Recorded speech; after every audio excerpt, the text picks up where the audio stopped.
श्री सद्गुरु महाराज की जय। प्रातः स्मरणे अनंत श्री विभूषित परमाराध्य संत सद्गुरु महर्षि में परमहंस जी महाराज का प्रवचन। भक्ति बीज का उल्टा परिणाम नहीं होता। महर्षि में सत्संग सुधा सागर। बंदो गुरु पद कंज कृपा सिंधु नर रूप हरि महामोह तम पुंज जासु वचन रवि करनिक। प्यारे लोगों, आप लोगों को पहले से मालूम है कि इस सत्संग से ईश्वर भक्ति का प्रचार होता है। ईश्वर की भक्ति इसलिए कि संतों को विश्वास हुआ कि ईश्वर की भक्ति से सब दुख छूटते हैं, आवागमन छूट जाता है। ईश्वर भक्ति के लिए यह भी समझना चाहिए कि आप संसार में किसके दबाव में हैं, किसके दबाव से कष्ट होता है। रामचरितमानस में लिखा है, व्यापी रहे वो संसार मह माया कटक प्रचंड सेनापति कामादि भट्ट दंभ कपट पाखंड। अर्थात माया की भयानक सेना संसार में फैली हुई है। उनके सेनापति काम क्रोधादि हैं और दंभ कपट पाखंड आदि योद्धा हैं। इनके ही दबाव में सभी लोग पड़े हैं, चाहे वे विद्वान हों, अनपढ़ हों, इस देश के हों, दूसरे देश के हों, वैज्ञानिक हों व कोई हों। यहाँ तक कि देवता भी इस दबाव में हैं। इसलिए उनकी शरण लो जो इनको अपने वश में किए हैं। जैसे नट के आदेशानुकूल नटी नाचती है, वैसे ही ईश्वर के इशारे पर माया नाचती है। माया पूर्ण रूपेण ईश्वर के वश में है। भक्ति क्यों करें, इसका यह उत्तर हुआ। अब समझो कि ईश्वर का स्वरूप क्या है। लोग समझते हैं कि कोई राजा के समान शरीरधारी ईश्वर है, लेकिन बात ऐसी नहीं है। जो आप इंद्रियों के ज्ञान से जानते हैं वह ईश्वर नहीं है। ईश्वर वह तत्व है जो तत्व स्वयं आप हैं। रामचरितमानस में यह लिखा हुआ है कि ईश्वर अंश जीव अविनाशी चेतन अमल सहज सुख राशि। वह परमात्मा अनादि अनंत असीम है, सबसे पूर्व का वह है। ईश्वर किसी के पीछे हुआ ऐसी बात नहीं। सब कुछ का नाश होगा, ईश्वर का नाश नहीं होगा, क्योंकि अनादि अनंत असीम का नाश कैसे होगा। वह सबसे सूक्ष्म है, इसलिए उसको बेजाहिर अव्यक्त कहा गया है। जो इंद्रिय ज्ञान में नहीं आता है वह ईश्वर है। इंद्रियों में ज्ञान आपके कारण है। बाहर में 10 और भीतर में 4, ये 14 इंद्रियां आपकी शक्ति से काम करती है। आप अपने को निजी ज्ञान में लाइए। आप अपना मेल इंद्रियों से छुड़ा लेंगे, तब निजी ज्ञान में होंगे। निजी ज्ञान में जो पहचान में आवे वह ईश्वर हैं। इंद्रिय ज्ञान में जो आवे वह माया है। गो गोचर जहाँ लगी मन जाई, सो सब माया जानहु भाई।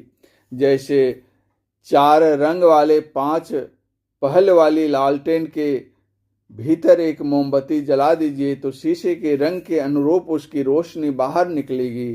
किंतु यदि उस शीशे में से मोमबत्ती को अलग कर देखा जाए तो मोमबत्ती की रोशनी उस रोशनियों से भिन्न ही होती है। इसी तरह इंद्रियों की बनावट माया से है। एक माया से सुनते हैं, दूसरी माया से देखते हैं, तीसरी माया से स्पर्श करते हैं, चौथी माया से गंध ग्रहण करते हैं और 5वीं माया से रसास्वादन करते हैं। एक रोशनी जो उस लालटेन के अंदर है, केवल उसका ज्ञान नहीं होता है। शीशे के रंग के साथ की रोशनी को आप जानते हैं। शीशे से मोमबत्ती को निकाल लें, तब मोमबत्ती की निजी रोशनी होगी, उसी तरह आप अपने को शरीर इंद्रिय से निकाल लीजिए, तब जानने में आवेगा कि मैं कौन हूं। ईश्वर से मिलने का जो रास्ता है वही ईश्वर का पंथ है। कबीर साहब ने कहा है, भक्ति का मार्ग झीना रे, नहीं अचाह नहीं चाहना, चरणन लौ लीना रे। साधुन के सत्संग में रहे, निशि दिन भीना रे। सत शब्द में सुरत ऐसे बसे, जैसे जल मीना रे। मान मणि को यों तजे, जस तेली पीना रे। दया क्षमा संतोष गही, रहे अति आधीना रे। परमारथ में देत सिर, किछु विलम्ब न कीना रे। कहे कबीर मत भक्ति का, परगट कह दीना रे। बाबा नानक ने कहा है, भक्ता की चाल निराली, चाल निराली भक्ता केरी। विखम मार्गी चलना, लबो लोभु अहंकारो तजी। तृष्णा बहुतु नहीं बोलना, खनि अहु तीखी, बालहु नीकी। एतु मार्गी जाना, गुर प्रसादी। जिनि आपू तजिया, हरि वासना समानी।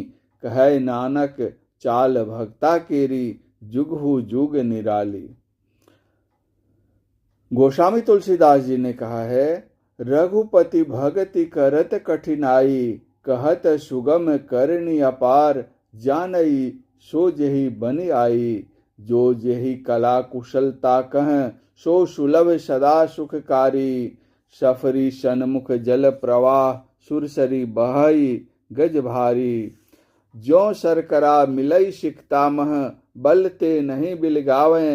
अति रसज्ञ सूक्ष्म पिपीलिका, बिनु प्रयास ही पावे। सकल दृश्य निज उदर मेली, सोवई निद्रा तजी जोगी। सोई हरिपद अनुभवई परम सुख, अतिशय द्वैत वियोगी। शोक मोह भय हरस दिवस निशि, देश काल तह नाही। तुलसीदास एहि दशाहीन, संशय निर्मूल न जाहि। ईश्वर की भक्ति किधर जाकर करनी चाहिए?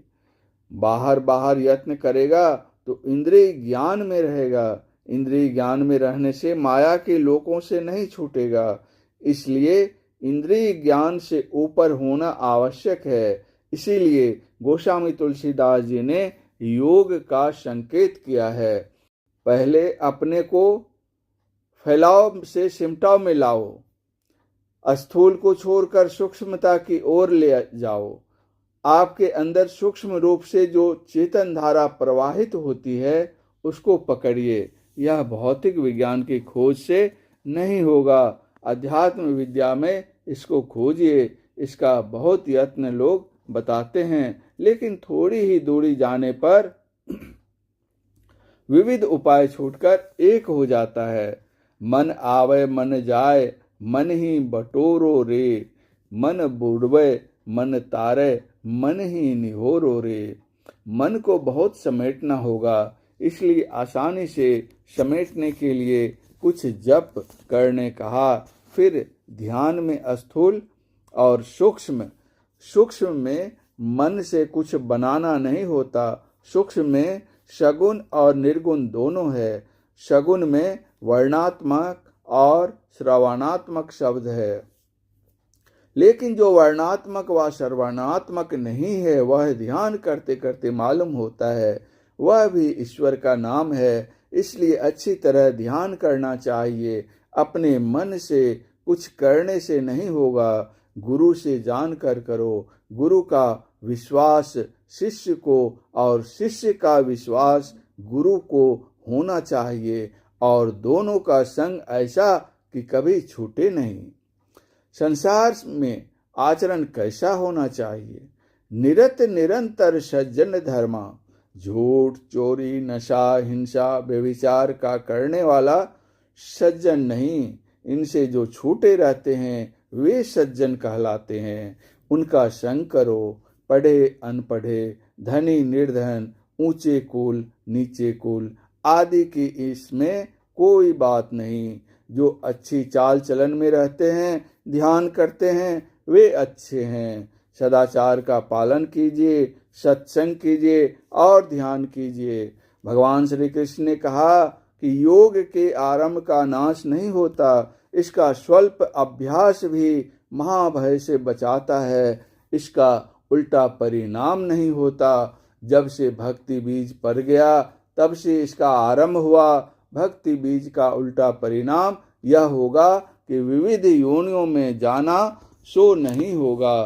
किसी भी प्रकार के मनुष्य से कोई कहे कि आप जलचर हो जाइए, पशु हो जाइए, नवचर हो जाइए, तो वह अच्छा नहीं मानेगा। जो ईश्वर भजन करेगा वह मनुष्य शरीर के अलावे किसी दूसरी योनि में नहीं जाएगा।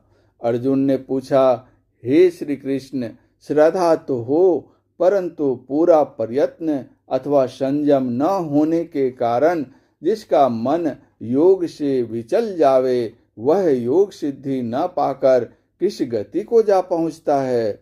वह दोनों ओर से भ्रष्ट हो जाने पर छिन्न भिन्न बादल के समान बीच ही में विनष्ट तो नहीं हो जाता। भगवान ने कहा, हे पार्थ, क्या इस लोक में क्या परलोक में ऐसे पुरुष का कभी विनाश नहीं होता। कल्याणकारक कर्म करने वाले की कभी दुर्गति नहीं होती। पुण्यकर्ता पुरुषों को मिलने वाले स्वर्गादि लोकों को पाकर वहां बहुत वर्षों तक निवास करके फिर वह योग भ्रष्ट पवित्र श्रीमान लोगों के घर में जन्म लेता है अथवा योगियों के ही कुल में जन्म पाता है। अपने पूर्व जन्म के अभ्यास से वह इच्छा न रहते हुए भी पूर्ण सिद्धि की ओर खींचा जाता है और उद्योग करते करते अनेक जन्मों के अनंतर सिद्धि पाकर परम शांति को पा लेता है। जो थोड़ा थोड़ा भी भजन करता है वह कभी मनुष्य शरीर से नीचे नहीं गिरेगा। उसका संस्कार दिन दिन बढ़ेगा। दिन दिन बढ़त सवाई, राम धन कभू न लागत काई। भक्ति बीज पलटे नहीं, आय परे जो चोल। कंचन जो विष्टा परे, घटे न ताको मोल। भक्ति बीज बिन से नहीं, जो जुग जाए अनंत। ऊंचे नीचे घर जन्म ले, तऊ संत को संत। स्वपच, नाभा, रविदास, इन लोगों को लोग जानते हैं, लेकिन ये लोग कितने बड़े हुए। नाभाजी को गरीबी के कारण उनके माता पिता ने फेंक दिया था। महात्मा श्री अग्रहरिदास जी ने उनको पाला पोसा। किसी अधिक निकृष्ट कर्म में फंस जाने के कारण वे योग भ्रष्ट हुए। योग भ्रष्ट होने ही के कारण नीच कुल में जन्म लिए, नहीं तो सूरदास तुलसीदास जी की तरह ऊंचे कुल में ही जन्म लेते। किसी भी कुल में जन्म हो बड़ा भाग्य है। जो पूर्व अर्जित योग का संस्कार मिले और बड़े भाग मानुष तनु पावा, यह तो है ही है। प्रत्येक दिन भजन करो, नीचे गिरने की ओर मत जाओ। यदि नीचे गिरने की ओर मन जाए तो उससे बचो। थोड़ा थोड़ा साधन भजन नित्य करो, होते होते पूर्ण होगा यह भक्ति। ऐसी नहीं कि घर बार छोड़ो, नदी तीर जाओ या पहाड़ की गुफा में जाओ, बाल बच्चे के साथ रहो, ईश्वर भजन करो, पूर्ण होगे। इसका नमूना संतों ने दिया। यह ईश्वर भक्ति का थोड़ा सा संदेश आप लोगों को दिया, विस्तार बहुत है। परम पूज्य गुरुदेव का यह प्रवचन पूर्णिया जिला अंतर्गत संत मत सत्संग मंदिर सिकलीगढ़ धरहरा में दिनांक 5/2/1967 ईस्वी को सत्संग में हुआ था। श्री सद्गुरु महाराज की जय।